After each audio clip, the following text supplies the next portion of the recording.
안녕하십니까. 반갑습니다.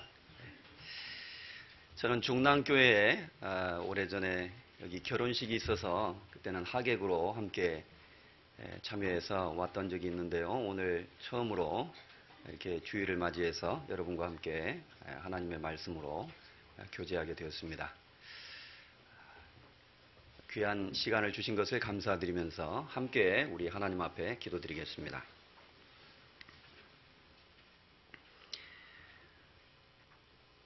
우리를 언제나 변함없이 사랑하시는 하늘에 계신 거룩하신 하나님 아버지, 주님을 알지 못하고 죄 가운데 태어나서 온갖 죄를 지으며 하나님의 뜻을 거역하고 살아가던 무지했던 저희들, 영원한 멸망과 심판을 받았어야 마땅했던 저희들, 주 예수님께서 우리를 불쌍히 여기시고 그 크신 사랑으로 우리를 용납하셔서 우리의 모든 죄를 주님의 십자가의 그 보배로운 피로 깨끗이 씻어주시고 우리를 거룩하게 하셔서 하나님의 자녀 삼아주신 그 크신 놀라운 은혜를 인하여 하나님 앞에 감사와 찬송을 드립니다.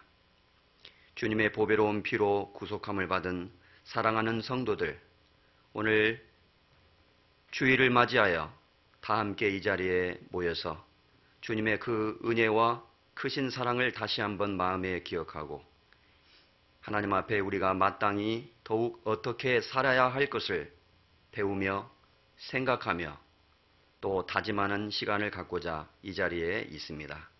오늘도 필요한 말씀으로 우리의 영혼을 채워주시고 또 우리의 심령을 밝혀주셔서 주님 주시는 힘과 용기와 기쁨을 가지고 우리 성도들 살아갈 수 있도록 도와주시고 뒤로 물러가 침륜에 빠질 자가 아니요 더욱 앞으로 나아가는 영혼을 구원하는 그 믿음을 가진 자로서 앞으로 전진하며 나아갈 수 있도록 인도해 주시기를 원합니다. 마음속에 시험과 고통과 갈등을 겪고 있는 성도들이 있습니까? 하나님께서 위로해 주시고 특별히 병중에 있는 성도들 기억해 주시며 또 경제적인 고통 속에 어려워하는 우리의 가정들을 하나님께서 붙잡아 주시기를 원합니다.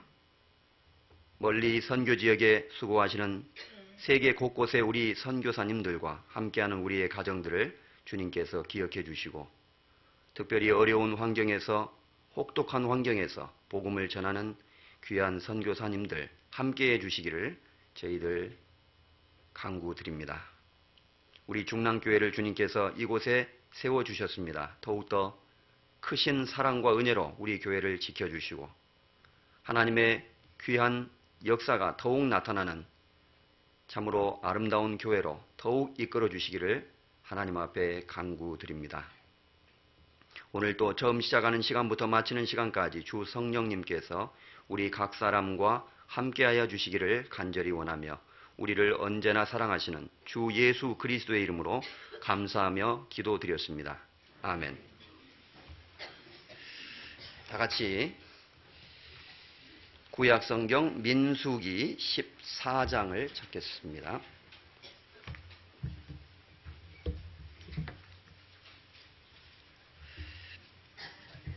민수기 14장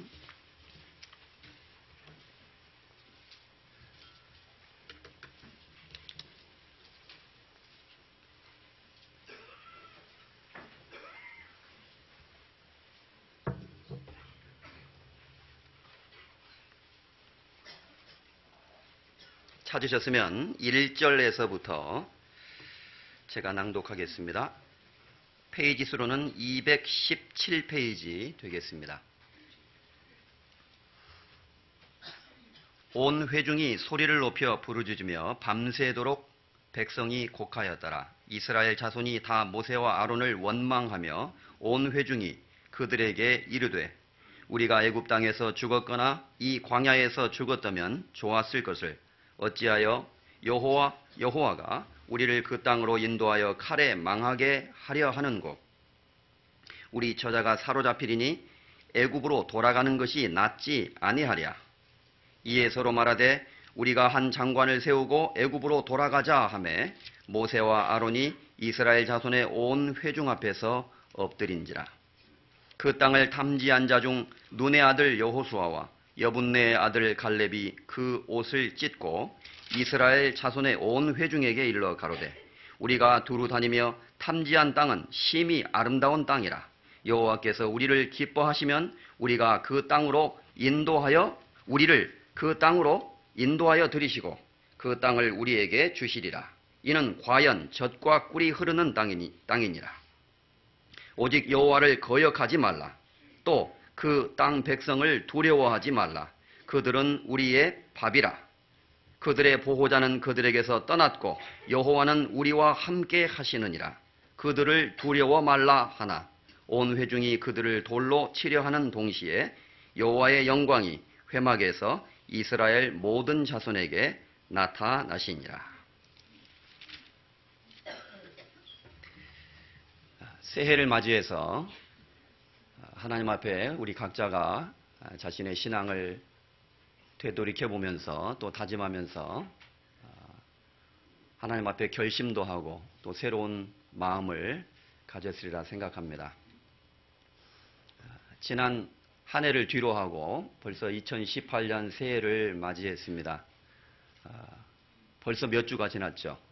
이렇게 시간이 지나면 1년이 약 52주 정도 되는데 금방 1년이 지나게 될 것 같습니다. 새해를 시작하는 이 벽두에 어떤 말씀으로 함께 교제하고 시간을 함께 할 수 있을까 하나님 앞에 기도하고 묵상하는 가운데 민수기 14장 말씀을 본문으로 해서 믿음의 진보 이런 제목으로 한 시간 성경을 같이 상고해 볼까 합니다. 우리가 해가 바뀌면 우리의 육신의 나이도 한 살 더 먹었기 때문에 우리도 이제 성장하고 있습니다. 우리의 신앙도 구원받은 그 때부터 생각해 보면 신앙도 연수가 자라기 때문에 이제 누구든지 올해는 내 신앙이 더욱더 자라고 하나님 앞에 내가 더 성장한 모습으로 살아갈 수 있으면 좋겠다. 그런 다짐을 누구든지 하리라고 생각합니다.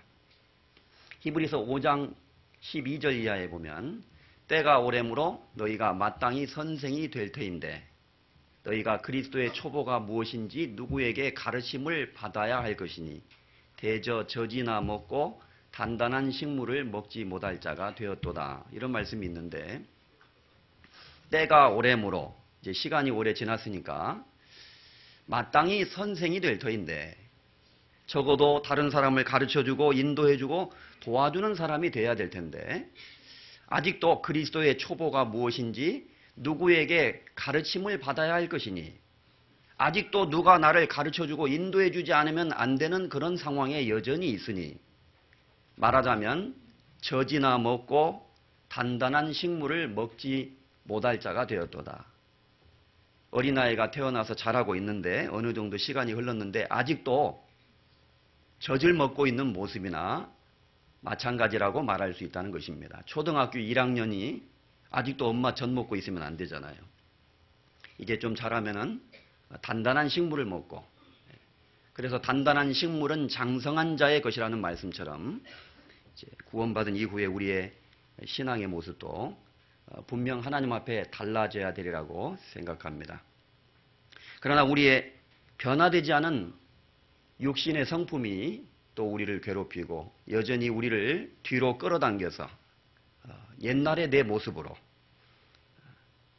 아담에게서부터 물려받은 그 육체의 본성대로 살아가도록 우리를 충동질함으로써 그리스도인들의 성장을 방해하고 막고 있는 것도 있습니다. 그래서 우리는 하나님 앞에 믿음을 더욱 가질 수 있기를 원하고 또 주님이 우리를 도와주셔서 우리의 힘으로는 부족합니다. 더욱더 우리의 믿음이 자라고 또 성장하고 주님 앞에 발전되는 그리고 진보되는 그런 한 해가 되기를 간절히 원할 것이라고 생각합니다. 오늘 이 본문의 말씀을 선택을 해보았습니다. 이 말씀을 중심으로 믿음의 진보에 대해서, 다른 말로 신앙의 진보에 대해서 좀 생각을 해보고 싶습니다. 이스라엘 백성의 광야의 역사 속에서 그들이 애굽에서 민족적으로 구출을 받고 광야를 통과해서 훈련을 받고 그리고 나중에 하나님의 인도하심으로 가나안 땅까지 이스라엘 백성이 들어가게 되었는데, 그 광야의 길을 가는 가운데에서 이스라엘 백성이 가데스 바네아라는 곳에 와서 가나안 땅을 들어가기 전에 정탐꾼을 보낸 사건이 있었습니다. 모세는 뛰어난 지략가로서 하나님을 의지하는 믿음을 가졌으나 인간 편에서 그가 해야 될 일을 알고 있었고, 그래서 철저한 준비와 또 살펴보는 그런 과정을 통해서 가나안 땅을 차지하고자 그렇게 했습니다. 그래서 우리가 아는 대로 이스라엘 12지파 중에서 각 지파에 한 명씩 척후병을 선택해서 스파이를 보낸 거예요. 그 땅을 탐지하도록 했고, 탐지한 이후에 그들이 돌아와서 이스라엘 백성들 앞에 가나안 땅을 살펴보고 온 내용을 보고를 했던 것입니다. 그 내용이 14장 앞에 13장에 기록이 되어 있습니다. 우리가 이미 잘 알고 있는 내용대로 10명의 정탐꾼은 부정적인 리포트를 했습니다. 우리가 그 땅에 들어가 보니까 그 땅은 정말 좋은 땅이지만 그 땅의 거민은 너무나 기골이 장대하고 키가 크므로 그들에 비하면 우리는 메뚜기 같습니다. 우리가 거기서 아낙 자손을 보았는데 결코 우리가 그들을 이길 수 없을 것입니다. 이렇게 부정적으로 말하게 됩니다.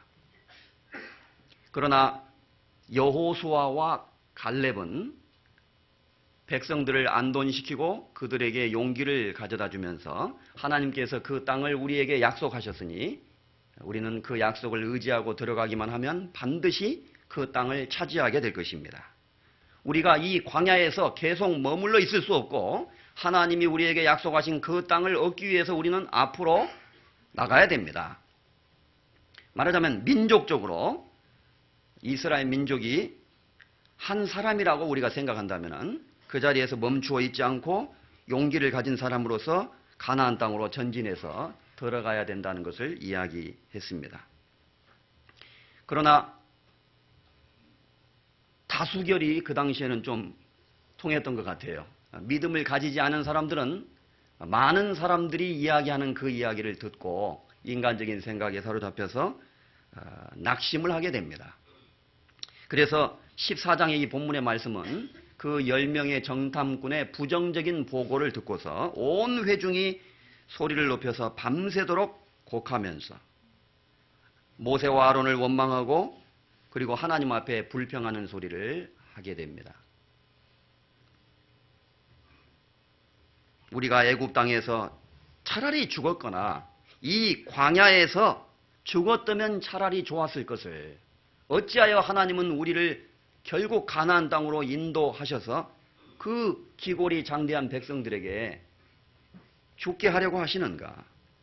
그곳에 가면 우리의 처자와 우리의 가족들이 다 사로잡힐 것이니 차라리 우리가 애굽에서 죽어버렸거나 아니면 이 광야에 오는 동안에 죽어버렸으면 더 나았을 것이다.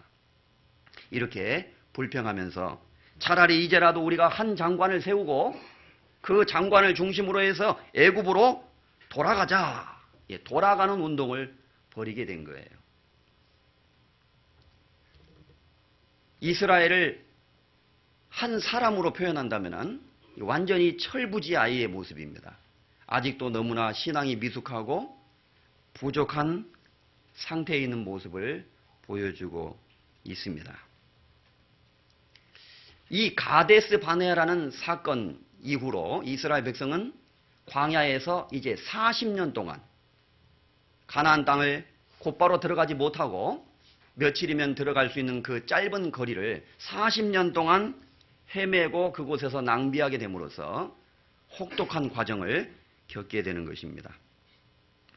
가데스 바네아 이 지역에 올 때까지 이스라엘 백성들이 비록 하나님 앞에 조금 잘못이 있었고 미숙한 면이 있었으나 그들은 오르막길을 올라왔다고 말할 수 있을 것입니다. 그런데 이 사건 이후로 이 자리에서부터는 이스라엘 백성은 완전히 내리막길을 걷게 되는, 그리고 그들에게 40년이라는 혹독한 그 광야의 생활이 주어지게 되는 그 이유가 바로 여기에 있었던 것을 알 수가 있습니다. 차라리 우리가 애굽으로 돌아가는 것이 낫겠다. 저희가 광야에서 그를 시험하며 제3 시험하며 그를 슬프시게 함이 몇 번인고. 시편 78편에 그렇게 말씀하셨는데 이스라엘 백성이 하나님을 제3 시험하고 하나님을 슬프시게 했던 것이 몇 번이냐? 여러 번 있었다는 겁니다. 차라리 돌아가자. 이것은 신앙이 진보되기는커녕 지금 퇴보되려고 하고 있는 거예요. 우리는 뒤로 물러가 침륜에 빠질 자가 아니요 오직 영혼을 구원함에 이르는 믿음을 가진 자니라. 히브리서 10장에 그런 말씀이 있는데 우리는 뒤로 물러가 침륜에 빠질 자가 아니요, 침륜이란 말은 깊은 침체에 빠지는 것을 말하죠. 영문 번역에는 백슬라이딩이라고 되어 있는데 뒤로 미끄러지는 걸 말하는 거예요. 겨울에 눈이 오면 옛날에 그 스틱차 있잖아요. 다 올라가다 기아 잘못 넣으면 쭉 잘못하면 미끄러집니다. 뒤로 미끄러지는 거예요. 백슬라이딩. 위로 올라가기는커녕 뒤로 미끄러지는 그런 모습, 침륜에 빠지는 모습을 보여주고 있는 겁니다. 신앙이 진보되기는커녕 오히려 뒤로 물러서서 미끄러지고 있는 모습.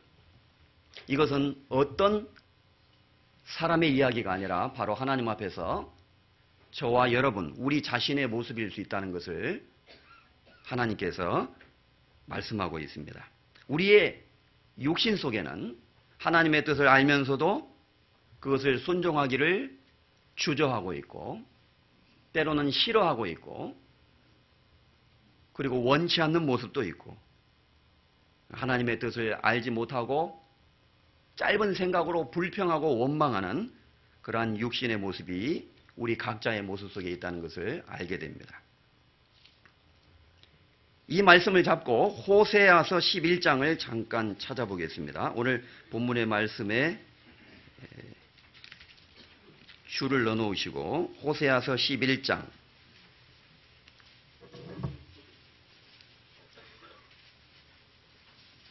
1절입니다. 1266페이지. 호세아서 11장 1절입니다. 1절에서 4절까지 조금 긴 성경입니다. 이스라엘에 어렸을 때에 내가 사랑하여 내 아들을 애굽에서 불러내었거늘 선지자들이 저희를 부를수록 저희가 점점 멀리하고 바알들에게 제사하며 아로새긴 우상 앞에서 분향하였느니라. 그러나 내가 에브라임에게 걸음을 가르치고 내 팔로 안을지라도 내가 저희를 고치는 줄을 저희가 알지 못하였도다. 4절을 같이 읽겠습니다. 내가 사람의 줄 곧 사랑의 줄로 저희를 이끌었고 저희에게 대하여 그 목에서 멍에를 벗기는 자같이 되었으며 저희 앞에 먹을 것을 두었었노라. 이 말씀은 하나님께서 이스라엘 백성을 애굽에서 인도해 내어서 광야를 통과하게 하시고 그들과 함께 하셨던 사실을 마치 부모가 어린아이를 낳아서 그 아이를 기르고 그리고 걸음마를 가르치고 키우는 모습에 견주어서 설명을 하고 있는 겁니다. 이스라엘에 어렸을 때에 내가 그들을 사랑해서 내 아들을 애굽에서 불러내었거늘 선지자들이 저희에게 하나님의 말씀을 전하고 하나님의 뜻을 전할수록 저희는 오히려 선지자를 멀리하고 제 고집대로 행하고 바알에게 제사하고 우상을 숭배하는 못된 죄를 범했다. 그러나 하나님은 자식이 말 듣지 않을 때 부모가 그 자식을 훈계하고 또 사랑해서 가르쳐서 고치듯이 3절에 내가 에브라임에게 걸음을 가르치고 내 팔로 안을지라도 내가 저희를 고치는 줄을 저희가 알지 못했다. 이스라엘 백성이 특별히 광야의 길을 통과하는 모습을 암시하고 있는 겁니다. 하나님이 신명기 1장에 보면 그 광야의 긴 시간 동안 하나님이 그들을 이스라엘 백성을 팔로 안으사 인도하셨단 말씀이 있죠. 내가 이스라엘 백성들에게 걸음을 가르치고 내 팔로 안을지라도 그리고 내가 저희를 고치고 있는 그 일을 했을 때에도 저희는 그것을 깨닫지 못하였다. 자, 이스라엘 백성이 한 아이의 모습으로 이렇게 비유되어서 견주어서 표현되고 있는 겁니다. 내가 사랑의 줄, 사람의 줄, 곧 사랑의 줄로 저희를 이끌었고 이스라엘 백성이 하나님 앞에 제3 하나님을 시험하고 불평하고 하나님의 마음을 그렇게 슬프게 할 때도 하나님은 사람의 줄, 곧 사랑의 줄로 그들을 이끌었다. 선지자들을 보내서 하나님의 말씀을 전하고 그들에게 어떻게 행해야 될 것을 가르쳐주고 불평하고 보채는 아이처럼 막무가내는 그 이스라엘 백성들. 그러나 하나님이 또 그들을 안아주시고 배고프다고 할 때 하늘에서 만나를 주시고 고기가 먹고 싶을 때 메추라기를 내려주시고 목마르다고 불평할 때 하나님이 반석에서 물을 내셔서 그들을 해갈시키시고 불평하는 아이와 같았던 그 이스라엘 백성들을 하나님이 그래도 가르쳐 보려고 했다는 말씀입니다. 걸음을 가르치고 그리고 팔로 안으시고 저희를 고치셨다. 내가 사람의 줄, 곧 사랑의 줄로 저희를 이끌었다. 이렇게 말씀하셨던 겁니다. 오늘 본문의 말씀에 이스라엘 백성들의 모습은 꼭 그와 같습니다. 하나님 앞에 보채고 불평하는 어린아이의 모습을 우리가 여기서 볼 수가 있는 겁니다. 이때 모세와 아론은 회중 앞에서 엎드린지라, 다른 번역에 보면 얼굴을 땅에 대고 엎드린지라 이렇게 되어 있는 거예요. 너무나 기가 막히는 일이 벌어지고 있기 때문에 그 조금 어려움이 닥친다고 해서 그렇게 쉽게 마음이 변화되고 하나님 앞에 불평을 할 수 있을까? 구약성경의 호세아서에 보면 하나님이 이스라엘 백성이 하나님을 향해서 신실한 마음을 오래 간직하지 못하는 모습을 보시고 이렇게 표현하십니다. 너희의 인애가 아침 구름이나 쉬 없어지는 이슬 같도다. 너희의 인애가, 이건 무슨 말이냐면은 너희가 하나님을 사랑한다고 하는 그 사랑이 너무나 얄팍하구나. 아침 구름이나 쉬 없어지는 이슬 같도다. 아침 구름과 이슬의 특징은 쉽게 사라진다는 거예요. 아침에 빽빽이 구름이 껴있다가 햇볕이 나면은 쉬 사라지듯이, 풀잎에 이슬이 맺혀져 있다가 금방 사라지듯이. 또 호세아서 13장에도 굴뚝에서 나가는 연기 같으니라 이런 표현이 또 나옵니다. 연기가 굴뚝에서 나오는 모습을 보세요. 굴뚝에서 처음 나올 때는 진하게 나오잖아요. 조금 날아가면 금방 옅어집니다. 조금 더 날아가면 어디로 간지 없어요, 연기가. 꼭 그 모습과 같다는 겁니다. 이스라엘 백성의 그 마음의 상태는 굴뚝에서 나가는 연기와도 같았다. 하나님 앞에 신실되고 성실한 모습을 가지고 있는 것처럼 보였지만 오래 가지 못했다는 겁니다. 이스라엘 백성이 홍해를 건넜을 때 그 홍해 바닷가에 서서 애굽 사람들의 그 수많은 시체를 보면서 하나님 앞에 찬송을 부르고 노래를 불렀다고 되어 있습니다. 역사상 가장 많은 숫자의 찬양대원이 거기에 모집된 거예요. 장정만 60만 명 정도 되니까 어린 아이와 아내들까지 처자를 다 합치면 약 200만 명에서 250만 명 정도까지 될 수 있다고 추산될 수 있는데 그 많은 백성들이 홍해 곁에 서서 그들을 구원해 주신 하나님의 그 영광과 기사를 노래했습니다. 오늘 우리 찬양대 찬송 들으면 참 감동되잖아요. 그렇죠? 그런데 200만 명 정도 되는 찬양대원이 찬양을 부르면 어떻게 되겠어요? 제가 한번 생각을 해보니까 아마 그 찬양 소리가 그 옆에 있는 이웃 나라들에게까지 들렸을 거예요. 천지가 진동했을 겁니다. 역사상 가장 웅대하고 가장 장엄한 찬양이 불려졌던 것입니다. 그렇게 하나님을 찬양할 때는 언제고, 이제 광야의 길을 조금 가다가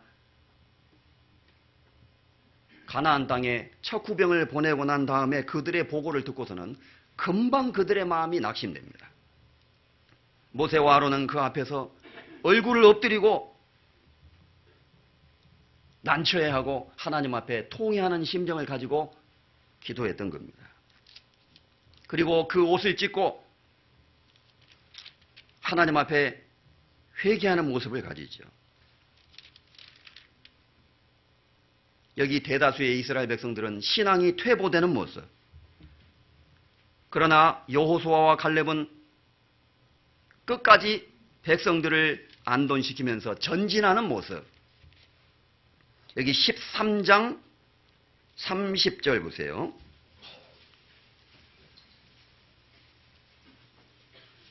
13장 30절.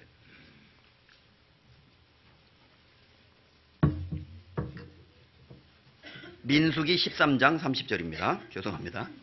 어디라고 얘기를 안 했죠. 민수기 13장 오늘 본문의 말씀 217페이지 30절입니다.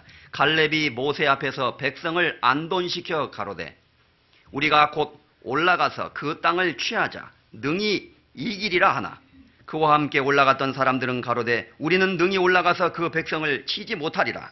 그들은 우리보다 강하니라 하고 이스라엘 자손 앞에서 그 탐지한 땅을 악평하여 가로되 우리가 두루 다니며 탐지한 땅은 그 거미를 삼키는 땅이요 거기서 본 모든 백성은 신장이 장대한 자들이며 거기서 또 네피림의 후손 아낙 자손 대장부들을 보았나니 우리는 스스로 보기에도 메뚜기 같으니 그들의 보기에도 그와 같았을 것이니라. 갈렙은 백성들을 안돈시켰습니다. 하나님의 말씀을 생각나게 하고 반드시 이길 수 있다는 이야기를 하게 되죠. 백성들은 10명의 정탐꾼의 말을 듣게 됩니다. 그 땅은 우리를 삼키는 땅입니다. 그리로 들어가면 죽습니다. 이 삼키는 땅이라는 말은 마치 우리가 늪에 한번 발을 잘못 디디면 디딜수록 빨려 들어가잖아요. 늪은 사람을 삼켜버리는 거예요. 그런 것처럼 그 가나안 땅은 그 거민을 삼키는 땅이요. 죽는다고 말입니다. 두려움이 있다는 것을 이렇게 표현하고 있는 거예요. 전혀 다른 생각을 가지고 있는 것을 볼 수 있습니다. 미어스 박사의 성경 핸드북에 보면 이런 표현이 나와요. 믿음을 가진 사람은 가장 어렵고 부정적인 상황 속에서도 가능성을 보며 믿음이 없는 사람은 가장 가능한 속에서도 항상 어려움만을 본다. 이런 표현이 있더라고요. 정말 적절한 표현인 것 같아요. 이스라엘 백성들은 10명의 정탐꾼의 이야기를 듣고 그들은 두려워했습니다. 그런데 여호수아와 갈렙은 이렇게 말합니다. 14장 9절입니다. 14장 9절. 민수기 14장 9절입니다. 오직 여호와를 거역하지 말라. 또 그 땅 백성을 두려워하지 말라. 그들은 우리 밥이라. 그들의 보호자는 그들에게서 떠났고 여호와는 우리와 함께 하시느니라. 그들을 두려워 말라. 이렇게 여호수아와 갈렙은 긍정적인 말을 하게 됩니다. 걱정하지 마십시오. 하나님이 우리에게 그 땅을 주시겠다고 약속했으니 우리는 앞으로 나가면 되는 겁니다. 주시는 것은 하나님이 하시는 일이요 취하는 것은 우리가 해야 될 일일 것입니다. 그들은 우리의 밥이라. 그들의 보호자는 그들에게서 떠났고 여호와께서 우리와 함께 하십니다. 그들은 우리의 밥이라. 이거 무슨 말일까요? 이걸 영어로 한번 번역해 보세요. 쉽거든요. 그들은 우리의 햄버거라. 그런 뜻이에요. 먹으면 된다는 의미를 강조하고 있는 겁니다. 다 차려놓은 밥상이다. 이미 차려놓은 밥상을 왜 포기하느냐. 하나님께서 그 가나안 땅을 우리에게 주시겠다고 약속하셨고 차려놓은 밥상처럼 우리를 위해서 준비해 놓으셨는데 그 밥상을 차리는 일은 하나님이 하시는 일이요. 먹는 것은 우리의 일이다. 이런 식으로 표현한 거예요, 말하자면. 그러나 이스라엘 백성은 두려움을 가지고 여기서 물러서려고 하잖아요. 차라리 애굽으로 돌아가는 것이 낫겠다. 이렇게 신앙이 퇴보되는 모습을 보여주고 있는 겁니다. 우리가 창세기 11장, 12장에 보면 아브라함의 모습이 나옵니다. 아브라함은 훌륭한 믿음의 사람이었습니다. 그러나 아브라함의 그 생애 속에도 실패와 실수가 있었습니다. 연약한 인간의 모습을 우리에게 보여주고 있습니다. 하나님이 아브라함에게 말씀하셨습니다. 너는 너의 본토 친척 아비집을 떠나 내가 네게 지시할 땅으로 가라. 내가 너로 큰 민족을 이루고 네게 복을 주어 내 이름을 창대케 할 것이다. 너는 땅에 복의 근원이 될 것이다. 이에 아브라함이 여호와의 말씀을 쫓아갔고 이렇게 돼 있어요. 그런데 사도행전 7장의 내용을 비교해서 보면 스데반 집사가 그 아브라함의 이야기를 예를 들면서 설교하는 내용이 나오는데 우리 조상 아브라함이 하란에 있기 전 메소포타미아에 있을 때에 영광의 하나님이 아브라함에게 나타나셔서 말씀하시기를 너는 너의 본토 친척 아비집을 떠나서 하나님이 지시하는 땅으로 가라고 말씀하셨습니다. 그런데 아브라함이 그 가나안 땅을 가다가 하란에 거하다가 그 아비 데라가 죽음에 거기서 가나안 땅으로 다시 옮겨오게 되었습니다. 이렇게 부연 설명을 합니다. 그 내용이 창세기 12장 앞에 11장 끝부분에 나와요. 여기 지도가 있으면 보여드리면서 설명하면 더 좋을 것 같은데 아브라함은 원래 갈대아 우르 땅에 살고 있던 사람이었습니다. 갈대아 우르는 오늘날의 이라크의 티그리스 유프라데스강 그 하류 부분 지역의 페르시아만 지역 거대한 문명이 발달한 도시였습니다. 오늘날의 뉴욕이나 동경이나 상해처럼 거대한 도시였어요. 유튜브에 우르 이렇게 쳐보시면 자세하게 나옵니다. 조그만 도시가 아니었어요. 거기는 대단한 도시였습니다. 그런데 그곳은 어떤 곳이었습니까? 옛날에 바벨탑을 쌓았던 그 바벨탑의 본거지였어요. 우상숭배의 자리, 하나님을 도전했던 자리. 아브라함이 원래 살던 곳은 거기였습니다. 그래서 하나님은 아브라함을 거기서 나오게 해서 하나님의 약속의 땅인 가나안 땅, 오늘날의 팔레스타인 땅으로 아브라함을 인도하시기를 원하셨던 거예요. 하나님의 계획은 가나안 땅을 중심으로 해서 팔레스타인 땅을 중심으로 해서 이루어지게 되는 겁니다. 여호와의 눈이 거기 있으리라. 하나님의 관심과 하나님의 계획과 하나님의 뜻이 있는 땅, 팔레스타인 땅이죠. 그런데 아브라함이 갈대아 우르를 떠나서 가나안 땅으로 옮겨가다가 일시적으로 하란이라는 곳에 정착합니다. 하란은 가나안 땅으로 건너오기 전에 유프라데스 강이 있는데 그 강변에 있는 또 다른 번성한 도시였어요. 얼마 동안 살았는지 잘 알 수 없지만 일시적으로 그곳에 아브라함이 거주했던 겁니다. 하나님은 하란을 아브라함에게 약속하신 적이 없어요. 하나님은 가나안 땅을 약속하셨거든요. 그런데 왜 아브라함은 하란에 있습니까? 조금 이상하잖아요. 그 모습은 아브라함이 끝까지 전진하지 못하고 중간에 멈춰 있는 모습을 우리에게 보여주고 있다고 할 수 있습니다. 신앙의 정체의 모습입니다. 어떤 사람의 신앙의 모습은 내 자신의 신앙의 현재 모습은 어떤 사람은 퇴보하려고 하는 사람도 있고 어떤 사람은 앞으로 나가기를 주저하면서 머뭇머뭇거리는 사람도 있고 하란에 있는 아브라함처럼 정체되어 있는 사람도 있을 수 있습니다. 그때 하나님께서 아브라함에게 다시 옛날에 갈대아 우르에서 말씀하셨던 그 말씀을 다시 생각나게 하시고 다시 기억나게 하셨을 것입니다. 최소한 2번 하나님은 같은 메시지를 아브라함에게 말씀하셨을 거예요. 그래서 12장에 보면은 아브라함이 여호와의 말씀을 쫓아갔고 아브라함이 하란을 떠날 때에 그 나이가 75세였더라. 이렇게 기록되어 있어요. 아브라함이 하란을 떠나는 장면을 또 주목해서 설명하고 있는 겁니다. 그러니까 갈대아 우르에서 하란을 거쳐서 멈춰 있다가 다시 가나안 땅으로 옮겨오게 되는 거예요. 아마도 아브라함에게는 아버지가 문제였을 겁니다. 그 아비 데라가 죽음에 시방 너희 거하는 땅으로 옮기셨느니라. 이렇게 성경에 되어 있거든요. 사도행전에 보면. 그러니까 아버지 데라가 죽기까지 기다렸던 거예요. 아마 아브라함의 아버지 데라가 아이고야 나는 이제 늙어서 못 가겠다. 하나님이 가나안 땅을 약속에는 주셨지만 나 너무 힘들어. 나는 못 간다. 그래서 아브라함은 그 아버지 때문에 인정 때문에 아마 못 갔던 것 같아요. 우리의 신앙을 붙잡고 있는 것이 무엇이 있습니까? 때로는 인정 때문에,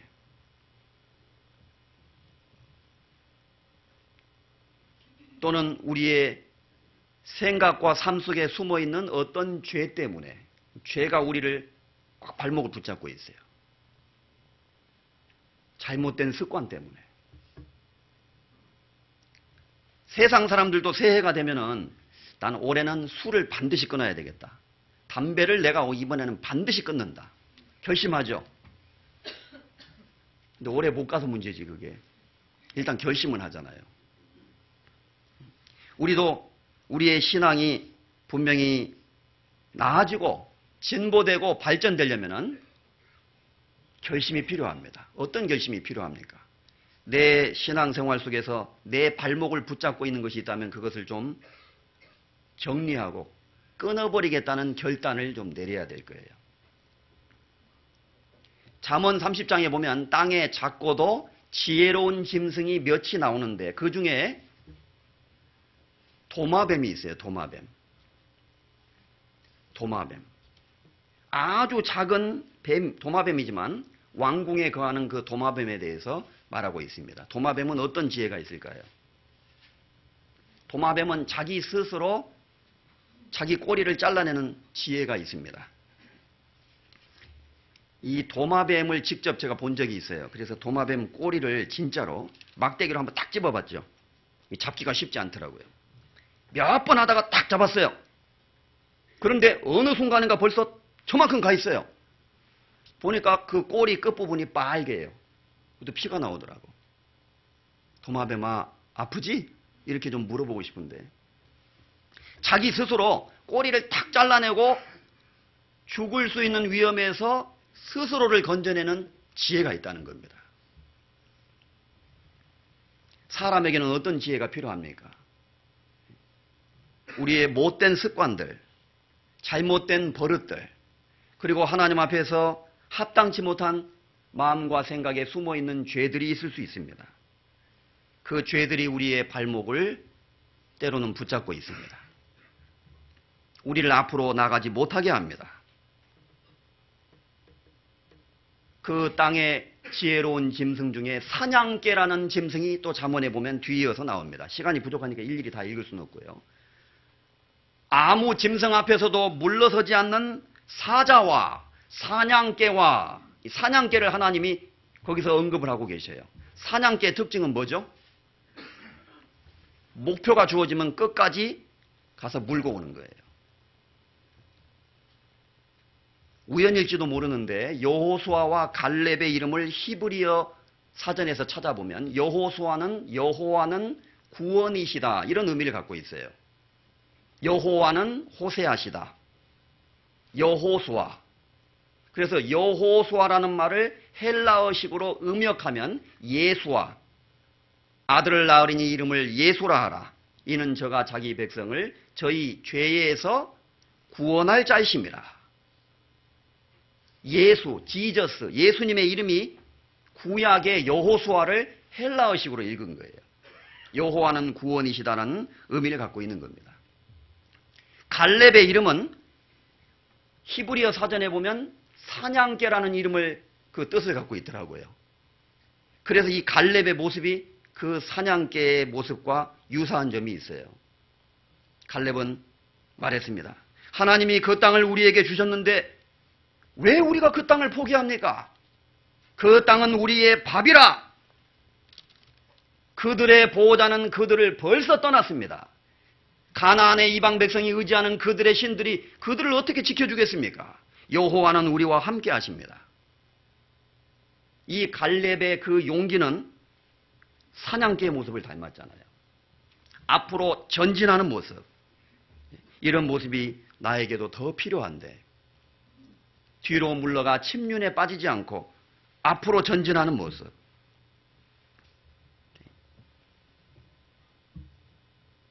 그래서 이스라엘 백성은 여기서 퇴보하고 뒤로 물러서고 있고 아브라함의 모습은 앞으로 나가지 못하고 정치하고 있고 하나님은 우리에게 무엇을 원하실까요? 앞으로 나가세. 찬송가에 있죠. 전진하는 믿음. 성경 빌립보서 1장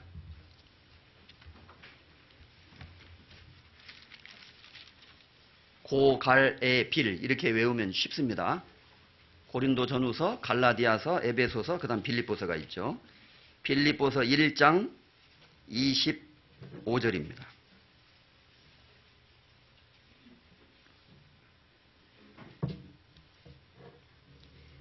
신약성경 319페이지. 내가 살 것과 너희 믿음의 진보와 기쁨을 위하여 너희 무리와 함께 거할 이것을 확실히 아노니 내가 다시 너희와 같이 있으므로 그리스도 예수 안에서 너희 자랑이 나를 인하여 풍성하게 하려 함이라. 여기서 바울은 빌립보 성도들에게 이 편지를 보내면서 내가 살 것과 내가 거할 것과 이렇게 번역될 수 있다고 밑에 주가 달려 있습니다.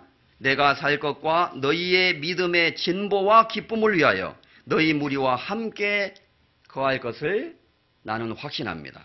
이렇게 말씀하셨습니다. 여기 믿음의 진보와 이런 말씀이 나오잖아요.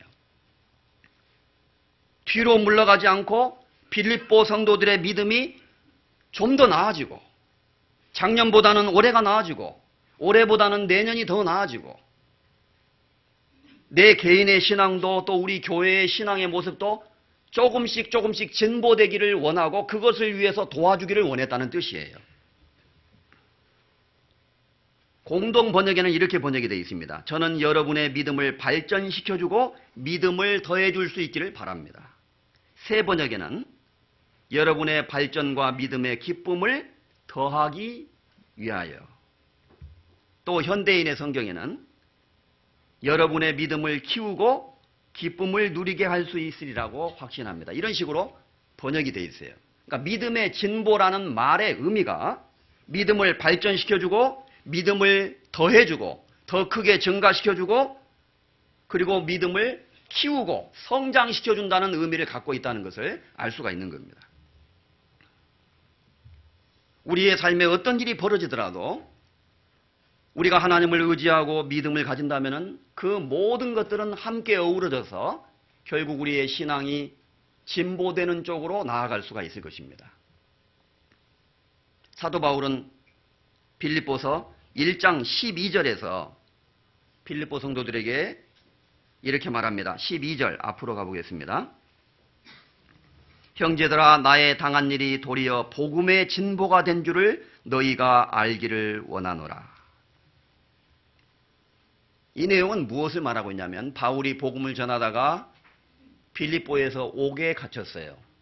그런데 옥에 갇혀서 절망스러운 상황이 벌어진 것 같았지만 오히려 옥중에 있는 간수에게 복음을 전하고 하나님의 복음을 나타낼 수 있는 기회가 주어지게 됐다는 겁니다.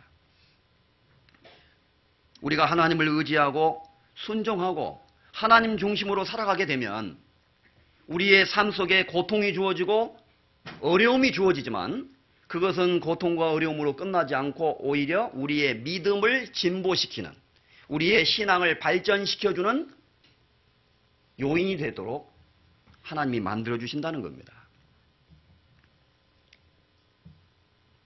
나의 당한 일이 도리어 복음의 진보가 된 것을 너희가 알기를 원하노라. 도리어 복음의 진보가 되었다.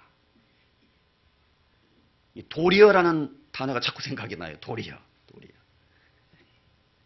참 하나님은 놀라우신 분이죠. 우리 삶 속에 있는 고통을 도리어 복음의 진보로, 신앙의 진보로 바꾸시는 하나님. 그래서 우리의 삶 속에서는 잃은 것이 있지만 그 대가를 치르고 얻는 것이 있습니다. 내가 손해보는 것이 있어도 신앙 안에서는 이득을 보는 것이 있을 것입니다. 보옵소서 내게 큰 고통을 더하신 것은 내게 평안을 주려 하심이라. 내게 큰 고통을 더하셨지만 사실은 하나님이 나에게 평안을 주시기 위해서 그렇게 하셨던 것입니다. 이사야서에서 그렇게 히스기야 왕은 하나님 앞에 기도했습니다. 히스기야는 죽을 병이 걸렸습니다. 자신이 생각지도 못한 심각한 병에 걸린 거예요. 그래서 하나님께 간절히 부르짖었습니다. 슬피 우는 새처럼 하나님이여 저를 기억해 주십시오. 히스기야가 하나님 앞에 간절히 기도했을 때 하나님이 그 생명을 연장시켜 주시고 낫게 해주시고 하나님을 위해서 더 살 수 있는 기회를 조금 더 주신 거잖아요. 그냥 목숨을 연장해 주신 것이 아니라 하나님의 영광을 위해서 살아갈 수 있는 기회를 주신 거예요. 히스기야는 그 모든 것을 경험한 이후에 보옵소서 내게 큰 고통을 더하신 것은 내게 평안을 주려 하심이라. 고통이 주어졌지만 하나님이 주시는 평강을 결과적으로 얻게 되었고 때로는 우리 삶 속에 병이 있지만 더 큰 것을 하나님이 선물로 주시기도 하고 또 재산을 잃어버리고 손해를 보는 것 같지만 하나님이 영적으로는 더 큰 부요를 우리에게 주실 때도 있습니다. 삶의 원리죠. 잃어버린 것 같지만 얻는 것이 있어요. 그러니까 도마뱀도 자신의 더 귀중한 목숨 자체를 보존하기 위해서는 꼬리 정도쯤이야 잘라내는 거예요. 아프지만 힘들지만 잘라내고 버린 결과로 자신의 생명을 건질 수가 있는 겁니다. 우리의 신앙이 자라는 데 있어서는 성장통도 필요합니다. 성장통. 아이들이 한참 이 키가 크고 이럴 때만 다리가 아프다 그래요. 병원에 의사 선생님한테 가면 의사 선생님이 웃으셔요. 얘가 뭐 뼈가 이상하거나 뭐가 이상한 게 아니고 그냥 크려고 그러는 겁니다. 크려고 할 때 다리가 아프고 이렇게 쑤시는 그런 성장통이 있죠. 그런 고통을 통해서 아이들이 자라게 되는 거예요. 이스라엘 백성은 광야의 그 기간 동안 호세아서에서 아까 읽었던 것처럼 하나님이 그들을 가르치시고 걸음마를 지도하시고 인도하는 과정 가운데 있었다 그 말이에요. 그래서 모세는 신명기에서 이스라엘 백성들에게 말합니다. 지난 40년 동안 여호와께서 너희로 이 광야의 길을 걷게 하신 것을 기억하라. 이는 너희를 낮추시고 너희를 시험하사 너희가 그 명령을 지키는지 아니 지키는지 알려 하심이라. 그러므로 너희는 하나님께서 왜 너희에게 이 광야의 고난의 길을 주셨는지를 생각하고 내 하나님을 경외하라. 그리고 내 하나님을 찬송하는 것을 잊지 말지니라. 이렇게 모세는 이야기했습니다. 그 40년의 광야의 시간을 뒤로 하면서 이제 시간적으로 보면 광야의 40년 기간을 다 보내고 난 다음에 죽기 직전에 모세가 모압 땅에 서서 이스라엘 백성들에게 지난 40년을 회고하면서 지난 40년의 광야의 기간 동안 하나님이 그들을 어떻게 인도하셨는지를 생각해 보라고 말씀하신 거예요. 그들이 그 힘들고 혹독했던 광야의 과정을 통과했던 것은 하나님이 이스라엘 백성을 미워하셨기 때문이 아니라 사실은 사랑하셨기 때문이다. 이는 너희를 낮추시고 너희를 시험하사 너희가 그 명령을 지키는지 아니 지키는지 알려 하십니다. 이스라엘 백성의 그 하나님을 향한 진심의 여부를 하나님이 보기 원하셨다는 거예요. 신앙의 모습은 때로는 위험하고 힘든 상황 속에서 그 본질이 드러날 때도 있습니다. 어려운 상황이 벌어질 때, 그래서 힘든 상황이 벌어질 때, 고난이 주어질 때, 병이 주어질 때, 경제적인 고통이 있을 때 어떻게 우리가 그 상황을 이겨나가고 어떻게 반응하고 하나님께 어떻게 기도하고 어떻게 헤쳐나가는가. 그 모습이 나의 신앙의 모습과 분명히 연관되어 있는 것은 사실일 겁니다. 우리는 아직도 어려움 속에서 불평하고 낙심하고 절망하고 앞으로 나가지 못하고 주저주저하고 아니 그보다는 뒤로 물러가려고 하는 우리의 모습을 이 이스라엘 백성들의 모습 속에서 우리가 보게 되는 겁니다.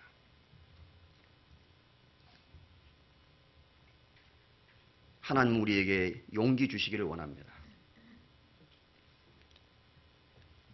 우리의 당한 일이 도리어 복음의 진보가 되고 믿음의 진보가 되는 경우가 있습니다. 그래서 하나님은 그 광야의 기간 동안 그들을 낮추시고 시험하셨고 그리고 걸음마를 가르치시고 사람의 줄 곧 사랑의 줄로 하나님이 그들을 이끄셨다고 되어 있어요. 하나님이 이스라엘 백성을 사랑하신 거예요. 그리고 그들을 지켜주셨습니다. 광야에서는 어려움도 있었지만 하나님의 보호하심도 있었습니다. 그들이 40년의 광야의 길을 걷는 동안 하나님이 밤에는 불기둥으로 낮에는 구름기둥으로 그들을 지켜주셨어요. 그리고 그들의 발이 부르지 아니하였고 옷이 헤어지지 아니했다는 표현도 있습니다. 무슨 뜻입니까? 초자연적인 하나님의 개입과 하나님의 보호하심도 분명히 있었던 거예요. 그것을 안 본 것은 아니에요. 광야는 고생만 한 곳이 아니었습니다. 하나님이 그 고난 속에서 분명히 그들과 함께 하신다는 것을 목격할 수 있는 곳이었습니다. 구름 기둥과 불 기둥이라는 것은 무엇을 말합니까? 이스라엘에 여행해 보신 분은 잘 아실 거예요. 그리고 캘리포니아나 미국의 네바다 같은 곳에 사막이 있거든요. 몽골에도 고비 사막 같은 사막이 있죠. 기온차가 아주 극심합니다. 낮에는 너무 뜨거워서 이스라엘 사막은 사람이 걸을 수가 없어요. 캘리포니아에 막 산불이 나고 막 그런 거 보셨죠? 그 뜨거운 햇볕 속에서 건조한 곳에서 계속 햇볕에 내리쬐이면 자연 발화가 되기도 하는 거예요. 이스라엘 백성이 광야의 길을 걷는다는 것은 거의 불가능한 겁니다. 근데 하나님이 낮에는 구름 기둥을 탁 만들어 주시면요. 그늘이 쫙 생기는 거예요. 아무리 뜨거운 광야에도 그늘이 딱 있으면 견딜만 해요. 그래서 몽골에서 오신 선교사님, 우리 담임 목사님 몽골에서 오셨잖아요. 몽골의 여름에요. 뜨거운 것 같은데 시원해요. 그늘에 가면은 시원하대요. 건조하기 때문에 그래요. 이 광야는 이제 밤이 되면 기온이 급강하됩니다. 영하로 내려가지 않는데도 얼어 죽을 정도로 거의 춥게 느껴집니다. 사람이 광야를 지난다는 것은 거의 불가능한 거예요. 약간 추울 때 야외에 나가보셔요. 견디기 어려울 때가 있죠. 그걸 밤새 어떻게 겪겠어요? 그런데 하나님이 밤에는 불기둥을 보내주셨잖아요. 쉽게 말하면 천연 난로를 하나님이 떼주신 거예요. 그래서 그 불기둥으로 따뜻한 기온을 만들어주셔서 이스라엘 백성을 보호해 주신 겁니다. 낮에는 구름기둥으로 밤에는 불기둥으로 그들이 가나안 땅에 들어가기 전까지 하나님의 보호하심이 눈에 목격되도록 실제로 나타났잖아요. 그리고 매일 아침 안식일을 제외하고는 매일 만나가 내렸습니다. 그게 우연입니까? 기적이에요. 그리고 하나님이 약속한 대로 안식일이 되면 정확히 만나가 안 내리는 거예요. 하나님은 모든 질서와 모든 현상들을 다스리고 있는 분이라는 것을 보여준 거죠. 그들이 40년의 광야의 길을 걷는 동안 옷이 헤어지지 아니하였고 발이 부르지 아니하였느니라. 40년 지나려면요.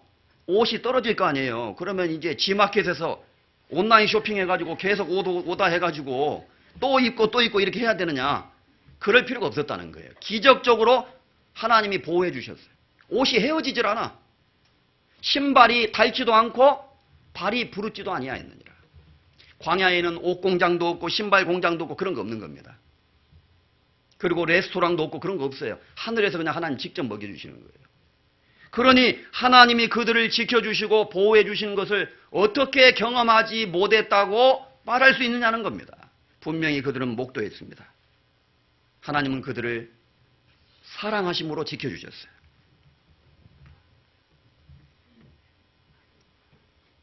반면에 광야에는 혹독한 고난이 있고 괴로움도 있었습니다. 그것은 하나님이 그들에게 걸음을 가르치고 걸음마를 가르치는 과정이었고 그들의 마음을 시험해서 하나님을 참으로 사랑하는 여부를 하나님이 알고자 했던 것이라고 말씀하신 겁니다. 그 어려움 속에서 여호수아와 갈렙은 여호와는 구원이시다. 하나님의 구원을 의지하는 여호수아. 갈렙, 사냥개와 같은 끈질김으로 하나님의 약속을 믿고 가나안 땅에 들어가자고 주장하는 갈렙. 두 사람은 믿음의 사람일 뿐만 아니라 믿음이 점점 진보되고 있는 사람입니다. 나머지 10명의 정탐꾼과 그들의 말을 듣고 울고 통곡하고 있는 사람들, 그리고 애굽으로 돌아가려고 하는 사람들은 신앙이 퇴보하고 있는 사람들입니다. 우리는 어떤 사람이 되어야 될까요? 그런데 내 속에는 이 두 가지 모습이 공존하고 있다는 것을 때로는 느낍니다. 앞으로 나가고 싶은 마음도 있는데 한편으로 육신은 뒤에서 또 끌어당겨요. 그래서 늘 우리가 하나님 앞에서 고민하죠. 하나님 저를 도와주십시오. 저희가 광야에서 주님을 시험한 것처럼 나는 주님을 시험하지 않고 주님을 슬프시게 하지 않고 기쁘게 하고 싶습니다. 주님을 기쁘시게 하는 삶.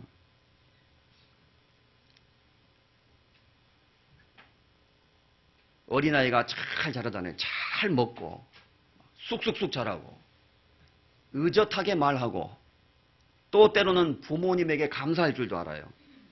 조그마한 카드를 쏘았어요. 엄마, 저를 낳으시고 말 안 듣는 저를 기르시니라고 애쓰시죠? 내가 아무리 못되게 굴어도 엄마는 저를 사랑하시죠? 저는 그걸 알아요. 앞으로 더 잘하겠습니다. 조그마한 쪽지 하나를. 야, 재작년엔 그런 것도 없었는데 얘가 조금 자랐구나. 그걸 부모가 느끼게 됩니다. 잘하면은 생각이 달라지잖아요.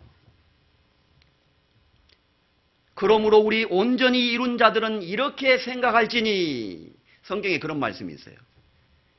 그러므로 우리 온전히 이룬 자들은 이렇게 생각할지니, 그러니까 온전히 성장한 사람이 생각해야 되는 생각의 사고방식이 있다는 겁니다. 우리가 어렸을 때는 말하는 것이 어린아이와 같고 생각하는 것이 어린아이와 같고 깨닫는 것이 어린아이와 같다가 장성한 사람이 되어서는 어린아이의 일을 버렸노라. 고린도전서 13장에 사도 바울은 그렇게 고린도 교회 성도들에게 보낸 편지에서 기록하고 있습니다. 우리가 어렸을 때는 말하는 것이 어린아이와 같고 생각하는 것이 어린아이와 같고 깨닫는 것이 어린아이와 같다가 장성한 사람이 되어서는, 성장한 사람이 되어서는 어린아이의 일을 버렸노라. 그러니까 구체적으로 생각해 보면 우리가 말하는 것, 생각하는 태도, 깨닫는 우리의 모습, 이 세 가지 면에서 우리의 신앙이 아직도 미숙한 모습을 갖고 있는지, 아니면 조금 성장하고 자라는 단계에 있는지, 또 잘하려고 하는 간절한 마음을 가지고 열망을 갖고 있는지 가늠할 수 있는 가늠자가 될 수 있다는 겁니다. 고린도전서 13장 중요한 말씀이니까 직접 찾아서 읽겠습니다. 고린도전서 13장 10절 11절입니다. 279페이지.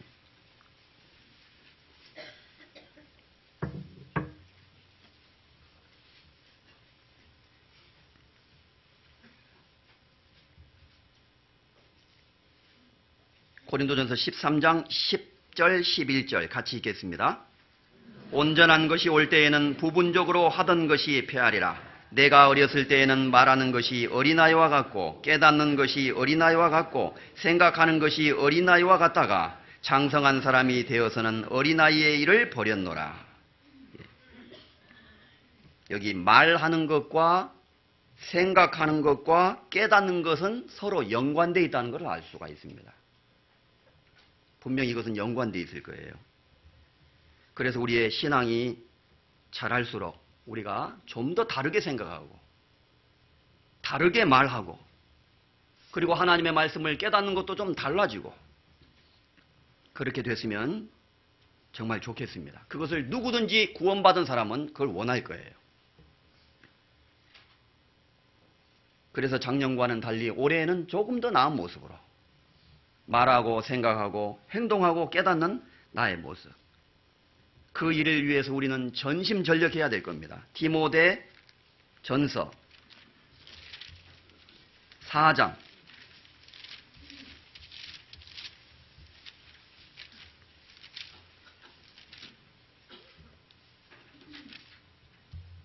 15절입니다. 디모데전서 4장 15절과 16절을 같이 읽겠습니다. 이 모든 일에 전심전력하여 너의 진보를 모든 사람에게 나타나게 하라. 네가 네 자신과 가르침을 삼가 이 일을 계속하라. 이것을 행함으로 내 자신과 네게 듣는 자를 구원하리라.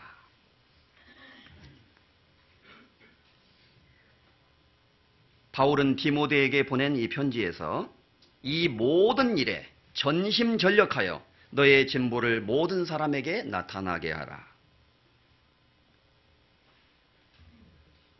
나의 모습 속에 아직도 신앙이 정체되어 있거나 또 때로는 뒤로 퇴보되거나 머물러 있는 모습이 있다면 이 말씀처럼 전심전력하지 못했기 때문일 겁니다.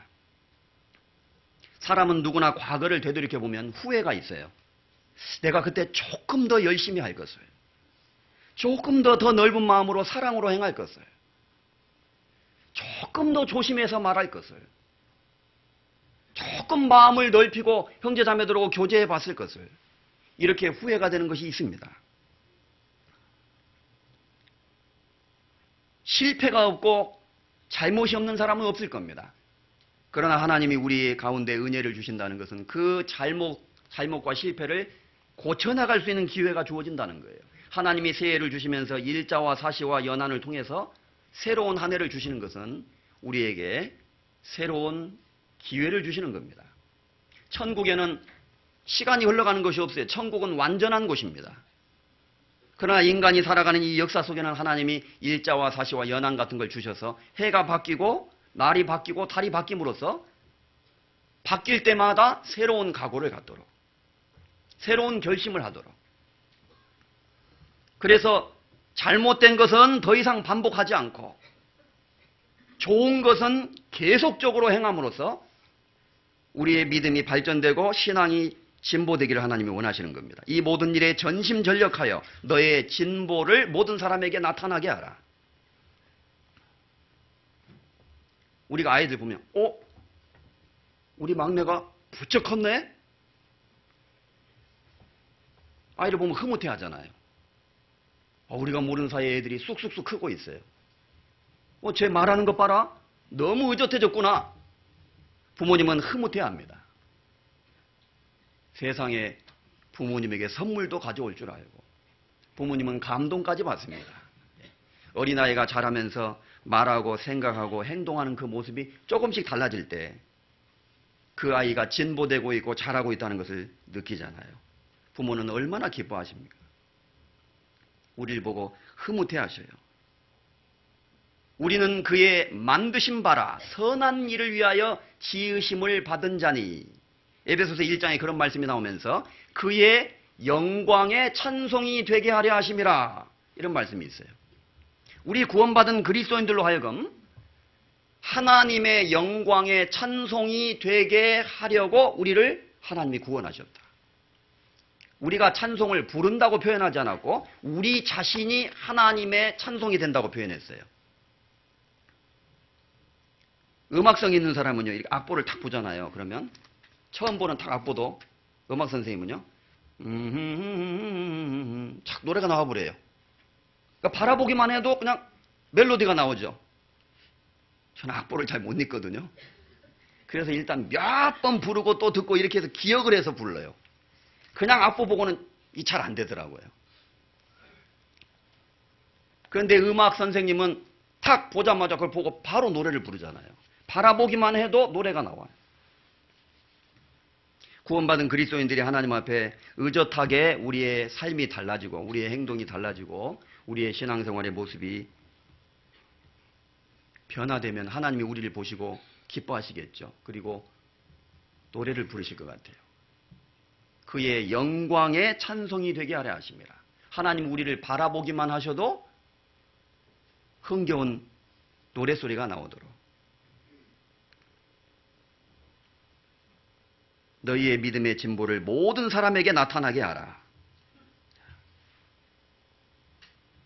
그래서 우리는 주님을 더욱 사랑해야 됩니다. 마음을 다하고 뜻을 다하고 힘을 다하고 목숨을 다하고 하나님을 더욱더 이 모든 일에 전심전력하여 너의 진보를 모든 사람에게 나타나게 하라. 내가 네 자신과 가르침을 삼가 이 일을 계속하라. 신앙의 진보를 이루기 위해서는요, 계속해야 될 것이 있는 거예요. 계속해야 될 것. 그래서 신앙생활에 어떤 특별한 비결이 있어서 갑자기 롱키본처럼 뭐 그런 약이 있더라고요. 애들이 먹으면 키 큰다고 하는 거 있잖아요. 그런 거 있죠. 그 먹으면 금방 키가 쏙 크는 그런 약처럼 그냥 무슨 특별한 비결이 있어서 우리의 신앙이 갑자기 달라지고 성장하는 그런 것이 있을 수 있을까요? 우리가 성경을 자세히 보면 그렇지는 않은 것 같습니다. 예수님이 비유로 말씀하셨습니다. 씨 뿌리는 농부가 씨를 뿌릴 때 그 씨가 땅에 심겨지면 처음에는 싹이요, 나중에는 이삭이요, 나중에는 풍성한 곡식이 맺힌다 그랬어요. 싹, 이삭, 곡식, 단계가 있죠. 그런데 예수님이 그 비유를 말씀하시면서 밤낮 자고 깨고 하는 중에 그런 일이 벌어진다고 말씀했거든요. 밤낮 자고 깨고 하는 중에, 그러니까 하루가 지나고 이틀이 지나고 계속 시간이 반복되는 과정 속에서 싹이 이삭이 되고 이삭이 곡식이 되는, 신앙이 진보되는 일이 있다는 것을 말합니다. 처음에 우리가 구원을 받을 때 우리의 영혼이 구원을 받고, 빌립보서에 있는 대로 두렵고 떨림으로 우리의 구원을 이루는 생활의 구원이 있고, 주님 앞에서 신앙이 성장되는 과정이 있습니다. 그것은 시간이 필요합니다. 그리고 이 말씀에 있는 것처럼 전심전력하여 너의 진보를 모든 사람에게 나타나게 하라. 이것을 행함으로 너 자신뿐만 아니라 너에게 듣는 자를 구원할 것이다. 그래서 우리의 말하는 것, 그리고 생각하는 것, 깨닫는 것, 이 여러 가지 면에서 우리의 모습이 달라지기를 하나님 앞에 간절히 소원하고 원합니다.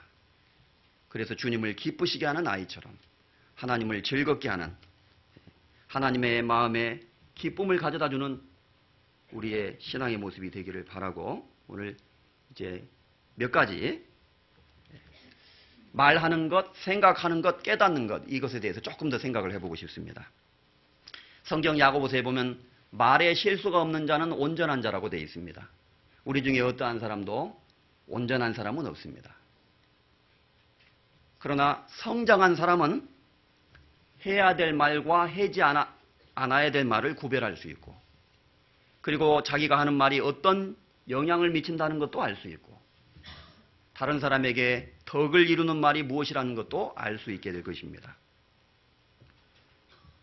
말은 곧 그 사람의 인격이라는 말이 있습니다. 우리 자신을 생각해 보면 말의 실수가 너무나 많은 것 같습니다. 저 자신부터 그래요.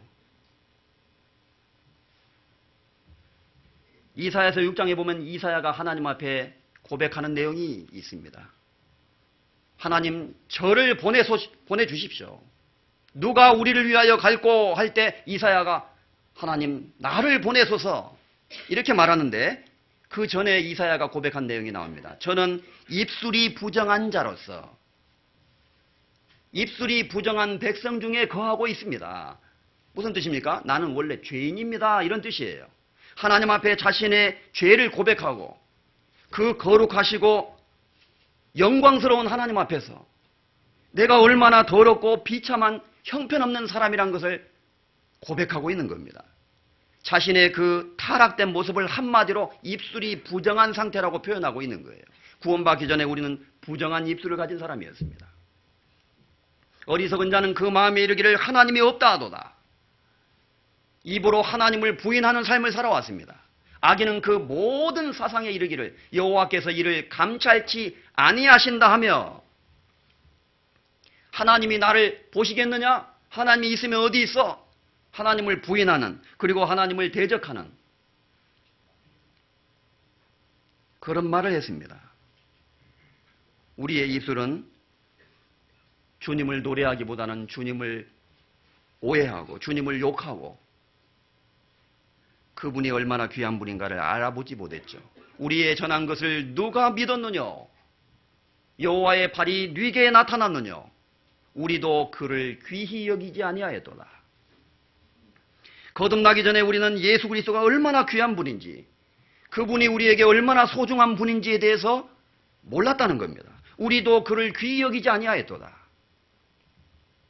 그래서 예수님은 이 세상에 오셔서 천대를 받으시고 멸시를 받으시고 핍박을 받으시고 그리고 십자가에 죽기까지 하신 거예요. 우리의 입술은 구원받은 이후에는 시와 찬미와 신령한 노래들로 서로 화답한다고 되어 있는데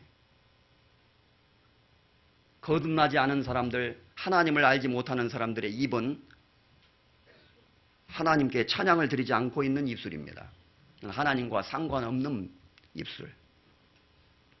세상에 아무리 좋은 위대한 사람들의 책이 있고 철학가들의 사상이 적힌 책들이 있고 명언들이 있고 아무리 좋은 말이 있어도 하나님의 말씀 한 구절하고 어떻게 비교할 수 있겠어요? 인생은 어떠하고 어떠하다 말하면 무슨 소용이 있습니까? 성경에는 그 인생이 무엇인지에 대해서 하나님이 말씀하셨습니다. 너희 인생이 무엇이뇨? 너희는 잠깐 보이다가 없어지는 안개니라. 헛되고 헛되고 헛되고 헛되니 모든 것이 헛되도다.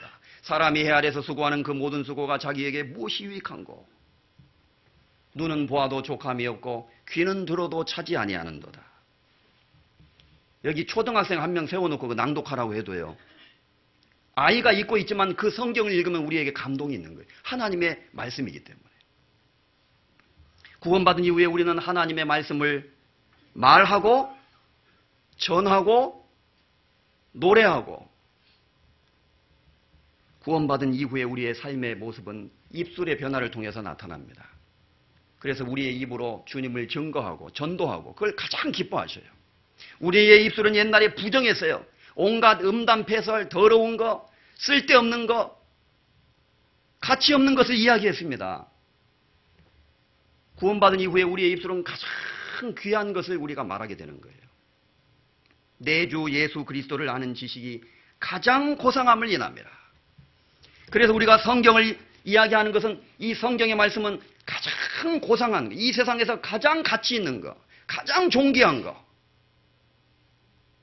그걸 이야기하고 있는 거예요. 사도행전 13장 46절 48절입니다.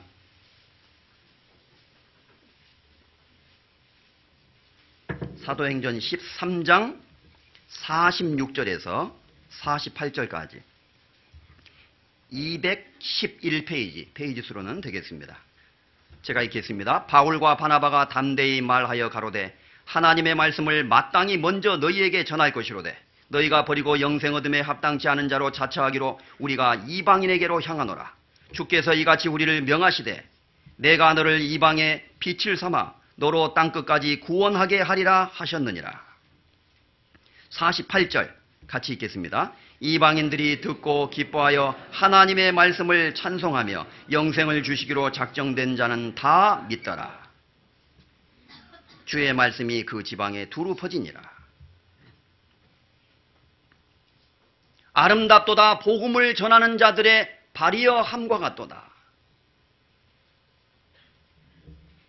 이 세상에서 가장 아름다운 모습, 하나님의 복음을 증거하고 구원받은 그리스도인들이 우리를 구원해 주신 주님의 사랑을 노래하고 그것을 전파하는 것, 전파하는 입술, 그리고 전하기 위해서 움직이는 발, 복음을 전하는 자들의 발이여 함과 같도다. 하나님 앞에서 그것이 아름다운 발이죠. 구원받기 전에 우리의 발은 그 발은 행악하기에 빠르고 피 흘리기에 신속한지라. 구원받기 전에 우리의 발은 죄 짓는 곳으로, 하나님을 등지는 곳으로, 못된 곳으로, 우리의 손은 피 흘리기에 신속한지라. 죄를 짓는 데는 빠르고 신속하고 하나님의 말씀을 순종하는 데는 느리고 게으른 우리의 모습이었습니다. 이제 구원받은 이후에 하나님이 기뻐하시는 우리의 입술은 이 더러운 입술이 하나님의 그 보혈로 깨끗해졌어요. 그래서 이사야의 그 더러운 입술도 제단 숯불을 갖다 대니까 정결하게 됐다고 되어 있습니다. 하나님이 우리의 죄를 용서하시고 깨끗게 하셔서 우리의 입술까지 변화시키는 거예요.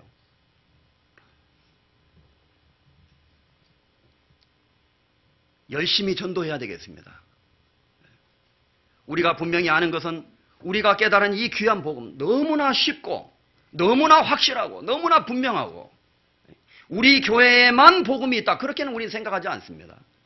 그러나 우리가 구원받은 이후에 세계 곳곳을 다녀보면서 전도하고 복음을 전해보면 하나님이 우리와 함께 하셨다는 것은 분명한 사실입니다. 그리고 우리 교회처럼 전 교회가 연합해서 성령이 하나 되게 하신 것을 힘써 지키고 주님의 복음을 순수하게 전하고 확실한 복음, 너무나 분명한 복음, 그리고 그 복음을 받아들이고 믿기만 하면은 죄가 완전히 사해지는 복음, 영원히 깨끗게 되는 복음, 어떠한 죄인도 변화시키는 복음, 그 복음이 있잖아요, 실제로. 내가 이 복음을 부끄러워하지 아니하노니 이 복음은 모든 믿는 자에게 구원을 주시는 하나님의 능력이 됩니다. 사도 바울도 그렇게 말씀했습니다. 우리는 이 복음을 부끄러워하지 않습니다. 여기서 바울과 바나바가 담대히 말합니다. 하나님의 말씀을 전했습니다. 그리고 47절에 주께서 이같이 우리를 명하시되 내가 너를 이방의 빛을 삼아 너로 땅끝까지 구원하게 하리라 하셨느니라. 하나님이 이방의 빛을 삼아서 땅끝까지 구원하게 하리라. 하나님의 복음을 땅끝까지 가서 전하도록 하셨다. 우리를 그렇게 사용하신다.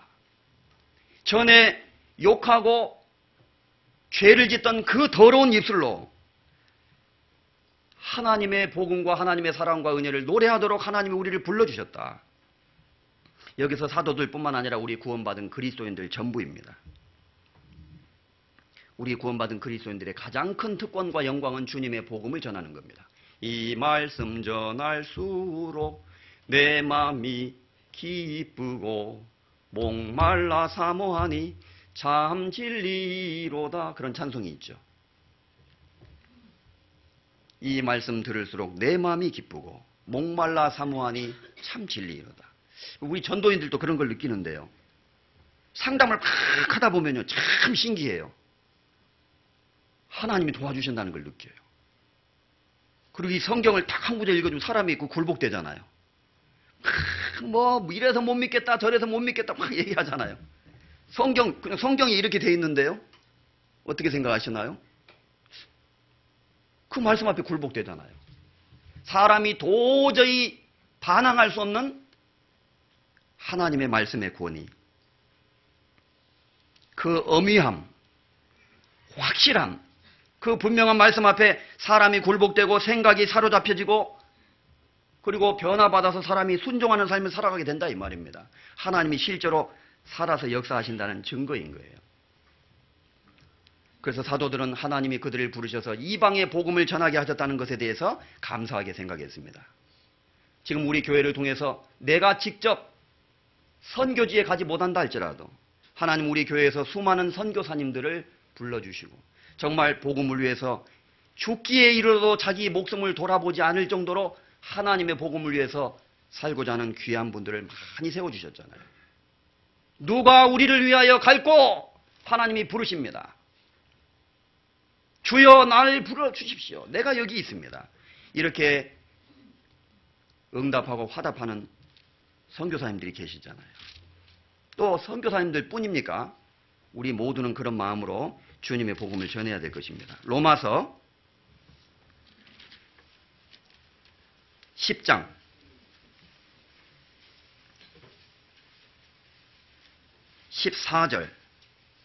14절 15절입니다.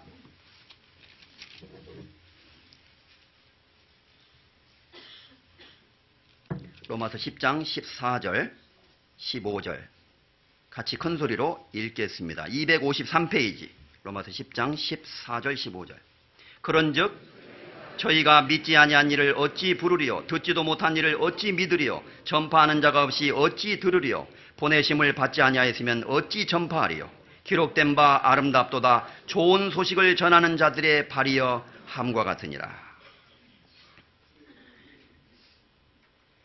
저희가 듣지도 못한 하나님을 어떻게 믿을 수 있겠느냐? 구원받은 사람이 전파해 주지 않으면 어떻게 들을 수가 있겠느냐? 아름답도다 복음을 전하는 자들의 발이여함과 같도다.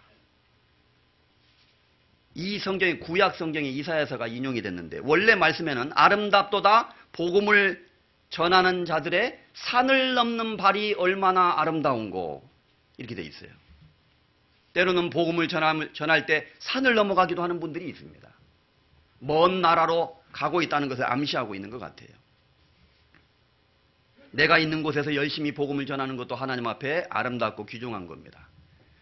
먼 선교지에 가서 어려운 환경 속에서 불쌍한 영혼들을 위해서 복음을 전하기 위해서 멀리 산을 넘어가는 발은 더 아름다울지도 모릅니다.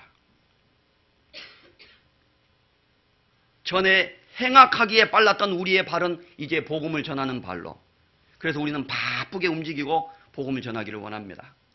또 죄를 짓던 우리의 입술은 주님을 찬송하고 주님의 복음을 전하고 주님을 이야기하고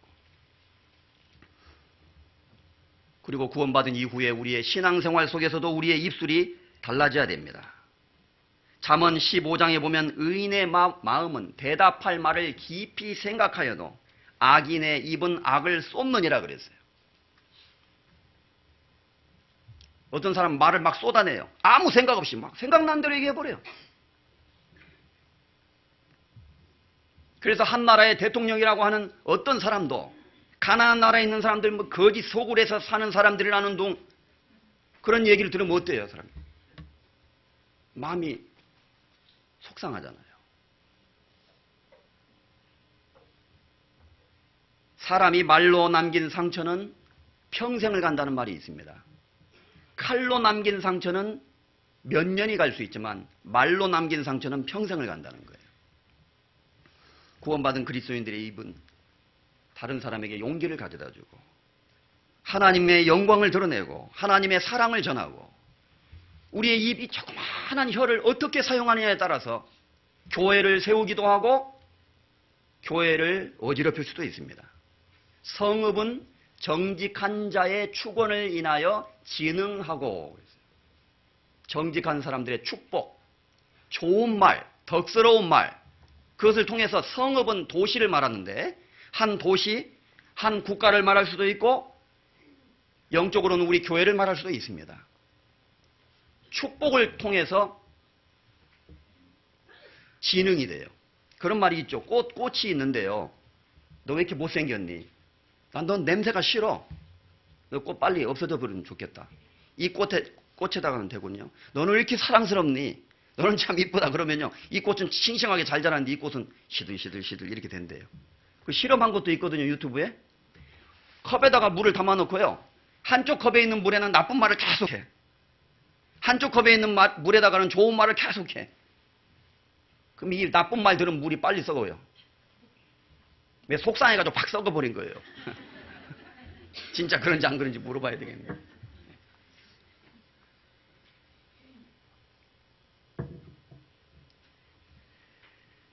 미련한 자의 입술은 다툼을 일으키고 매를 자청하느니라. 잠언 18장 6절에도 그런 말씀이 있습니다. 미련한 사람의 입술은 다툼을 일으킵니다. 분쟁을 일으킵니다. 매를 자청하느니라. 매 맞을 소리만 골라가면서 한다, 그런 의미예요. 우리가 좀 부족하고 아직 연약하고 어리석지만 조금 좋은 말을 더 하면서 우리 주변의 사람들에게 하나님의 영광을 나타내고 주님의 은혜를 전할 수 있으면 얼마나 좋겠습니까? 잠언에 보면 그런 말씀이 많이 있죠. 패례한 자는 다툼을 일으키고 친한 벗을 이간하느니라. 남의 말하기를 좋아하는 자는 별식 같아서 뱃속 깊은 데로 내려가느니라. 좋은 말, 그래서 덕을 이루는 말, 다른 사람에게 은혜를 끼치는 말. 우리가 어렸을 때는 말하는 것이 어린아이와 같고 생각하는 것이 어린아이와 같지만 장성한 사람이 되어서는 어린아이의 일을 버려야 됩니다. 그런데 내 모습 속에는 아직도 너무나 미숙하고 내 자신의 모습이 그렇잖아요. 하나님, 저의 입술을 훈련시켜 주십시오. 그리고 더 깨끗하게 해 주십시오. 잠언 25장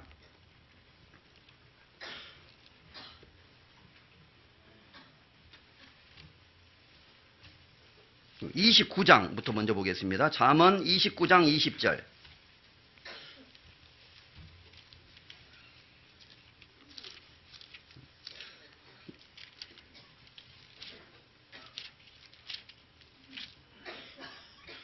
(29장 20절)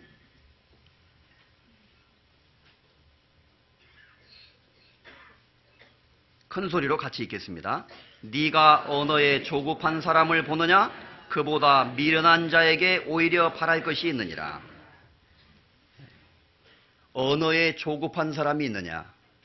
그보다 미련한 자에게 바랄 것이 있을 것이다. 그러니까 언어에 조급하면은 미련한 사람이 된다는 거예요. 25장 잠언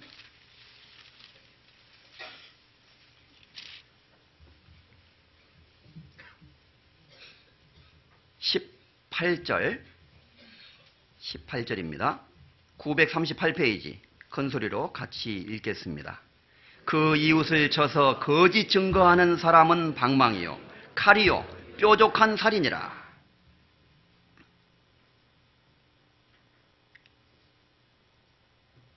혹은 칼로 찌름같이 함부로 말하거니와 슬기로운 자의 입은 양약 같다는 말씀도 잠언 12장 18절 이하에 또 있습니다. 칼로 찌름같이 함부로 말하거니와, 그러니까 말하기 전에 조금 좀 생각해보고. 이게 잘 안 돼요. 그러니까 훈련이 필요하죠. 걸음마를 훈련하면서 아이가 잘 걷게 되듯이 우리의 입도 걸음마 단계에서 조금 더 나아지게 하나님이 내 입술에 파수꾼을 주시도록. 여기 그 이웃을 치는 입술은 방망이요 칼이요 뾰족한 살인이라 그랬어요. 다른 사람에게 깊은 상처를 남기게 된다는 겁니다. 우리 교회가 축복을 받고 하나님 앞에 은혜로운 교회가 되기 위해서는 좋은 말을 해야 됩니다. 우리 교회를 위해서 하나님의 뜻을 나타내는 말을 해야 됩니다. 그리고 말씀에 순종하는 말을 해야 됩니다. 10명의 정당꾼이 부정적인 이야기를 하자 나머지 사람은 낙심해 버렸습니다. 교회에 중요한 일이 있습니다. 때로는 열심히 복음을 전하기 위해서 우리가 해야 될 일이 많죠. 때로는 건축을 해야 될 때도 있고, 또 멀리 선교에 우리가 동참해야 될 때도 있고, 수양회에 같이 연합해야 될 때도 있고, 전도 집회를 위해서 우리가 함께 희생해야 될 것도 있고, 똑같은 상황 속에서 좋은 말을 하느냐 부정적인 말을 하느냐 분위기가 전혀 달라져 버려요. 그래서 유대인들의 탈무드에도 하나님이 귀를 2개 주시고 입을 하나 주신 것은 듣기는 속히 하고 말하기는 더디하라는 야고보서의 말씀처럼 우리에게 말을 조심해야 된다는 것을 말해 주신 것이다.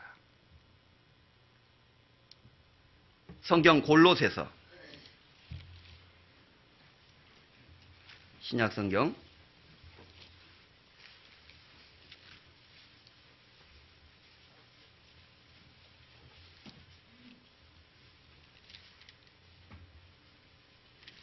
4장 5절 6절입니다. 골로새서 4장 5절 6절 328페이지 큰 소리로 같이 읽겠습니다. 외인을 향하여는 지혜로 행하여 세월을 아끼라. 너희 말을 항상 은혜 가운데서 소금으로 고르게 함같이 하라. 그리하면 각 사람에게 마땅히 대답할 것을 알리라. 너희의 말을 항상 은혜 가운데서 소금으로 고르게 함같이 하라. 우리 너무나 잘 알고 있는 말씀이죠. 우리가 이 말씀을 모르기 때문에 행하지 못하는 것은 아닌 것 같습니다. 또 새기고 또 새기고 하나님의 말씀을 깊이 우리가 새기고 이 말씀이 내 양심 속에 그리고 영혼 속에 그리고 내 입술 속에 그대로 배어지도록 깊이 새겨지도록 이 말씀을 깊이 묵상해야 되겠습니다. 항상 은혜 가운데서 소금으로 고르게 함같이 음식에 소금이 고루 배어 들어가듯이 나의 말 속에 하나님의 은혜가 골고루 배어 들어가도록 항상 은혜 가운데서 고르게 함같이 그렇게 말할 수 있으면 얼마나 좋을까요? 그래서 형제 자매들을 격려해주고 도와주는 그런 사람이 되어야 됩니다. 야곱이 그 자녀들을 축복하는 장면에 보면은 형제들의 찬송이 되는 그런 지파가 있는데 단지파에 대해서는 뭐라고 되어 있냐면은 단지파는 길의 뱀이요 말굽을 물어서 그 말의 탄 자를 뒤로 넘어지게 하는 자로다 이 말씀이 있더라고요. 그러니까 어떤 사람은 어떤 지파는 다른 지파에게 유익을 가져다주고 용기를 가져다주고 힘을 가져다주는 지파가 있었는데 단지파의 모습 속에는 하나님 앞에 부정한 것이 있었다는 거예요. 그것을 비유로 설명하자면 말이 가고 있는데 말을 직접 물어서 말 위에 탄 자를 넘어뜨리는 일이 있다는 거예요. 그 사람을 물지는 않았지만 말을 물으니까 말이 깜짝 놀랄 거 아니에요. 말 탄 사람이 뒤로 떨어졌다는 겁니다. 이 세상에는 꿀벌과 같은 사람이 있어요. 개미와 같은 사람이 있고 거미와 같은 사람이 있다 그러죠. 개미는 열심히 자기만 열심히 일하고 성실하게 사는데 누구를 위해 사는지 잘 모르는 사람을 말한답니다. 꿀벌은 열심히 꿀을 모아서 사람에게 좋은 꿀을 가져다 주잖아요. 다른 사람에게 유익을 가져다 주는 사람. 거미는 거미줄 치고 거기에 들어오는 거 잡아먹으려고 하는 사람. 다른 사람에게 해를 끼치는 사람. 우리는 꿀벌 같은 사람이 되기를 하나님 앞에 더욱 소망해야 되겠습니다. 그리고 신앙이 우리가 성장하게 되면 시간이 많이 흘러서 두 구절만 더 찾겠습니다. 데살로니가 후서 1장 334페이지 3절입니다.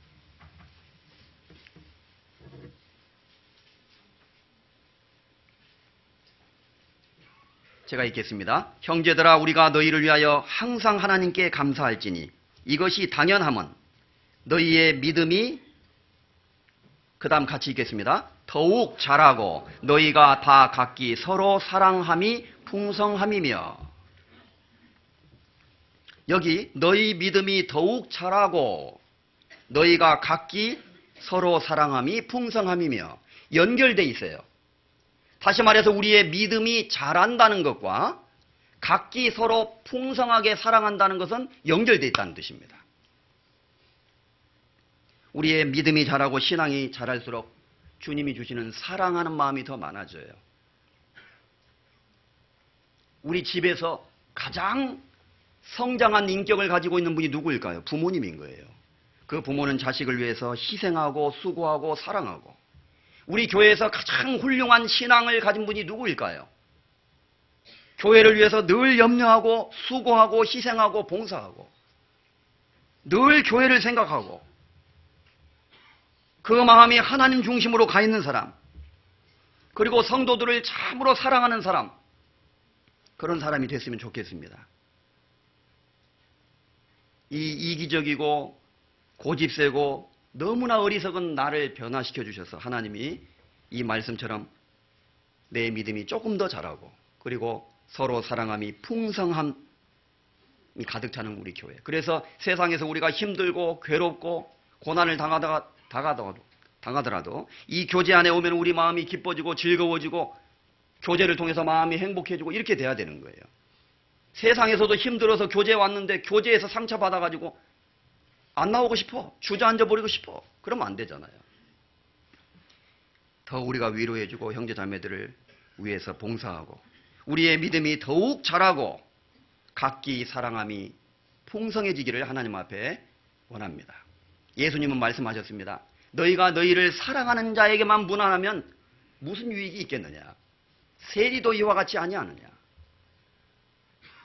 하나님이 이 세상에 악인이 있지만 그 악인들에게도 햇볕을 내려주시고 비를 내려주시지 않느냐.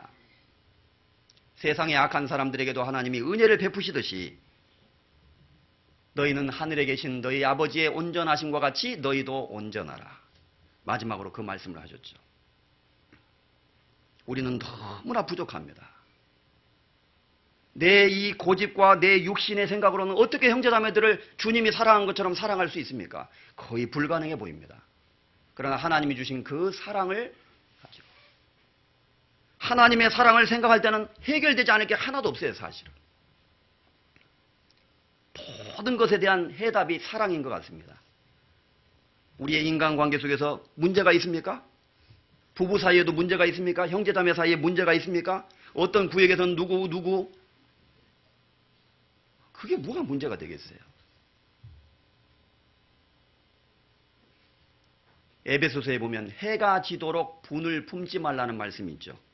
하루 동안에도 해가 질 때까지 울분을 가지고 있으면 안 된다 그랬어요. 그러니까 그걸 그 전에 삭혀버려야 돼요. 그걸 좀 확대해서 생각해 보면 한 해가 다가도록 울분을 가지고 있으면 안 돼요.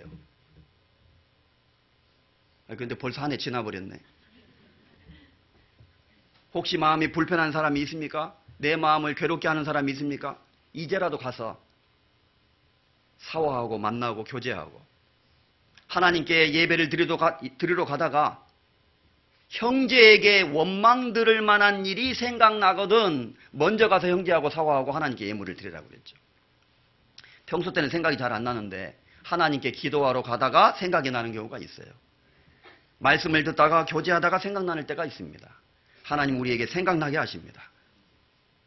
사랑으로 좀 더 행했어야 되는데 너희의 믿음이 더욱 자라고 너희가 다 각기 서로 사랑함이 풍성함이며, 그래서 올 한 해에는 더욱더 우리 교회에 사랑이 더욱더 넘치고 우리가 좀 더 희생하고 좀 더 말도 조심하고 좀 더 자신을 낮추고 서로 봉사하고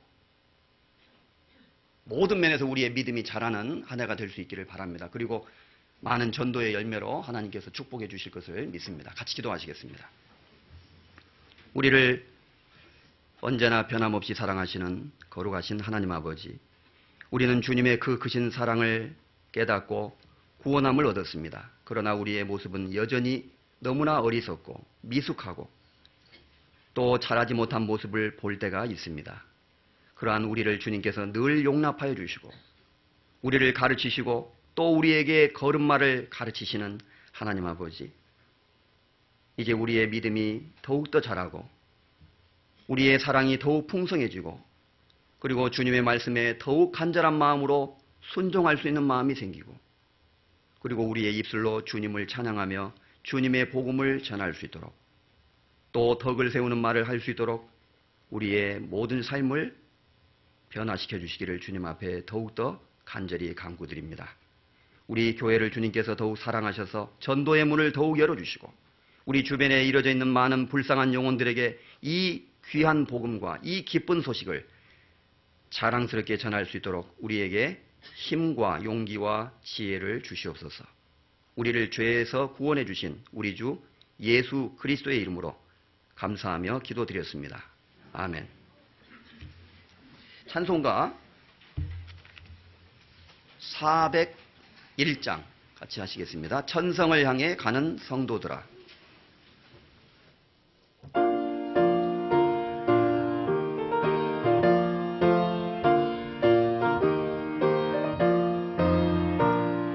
천성을 향해 가는 성도들아, 앞길의 장애를 두려 말아라. 성령이 너를 인도하시리니 왜 지체를 하고 있느냐. 앞으로 천성을 향해 나가세. 천성문만 바라고 나가세. 모든 천사 너희를 영접하러 문 앞에 기다려 서 있네. 너 가는 길을 누가 비웃거든 확실한 증거를 보여주어라. 성령이 친히 감화하여 주사 저들도 참 길을 얻으리. 앞으로 천성을 향해 나가세. 천성문만 바라고 나가세. 모든 천사 너희를 영접하러 문 앞에 기다려 서 있네. 너 가는 길을 모두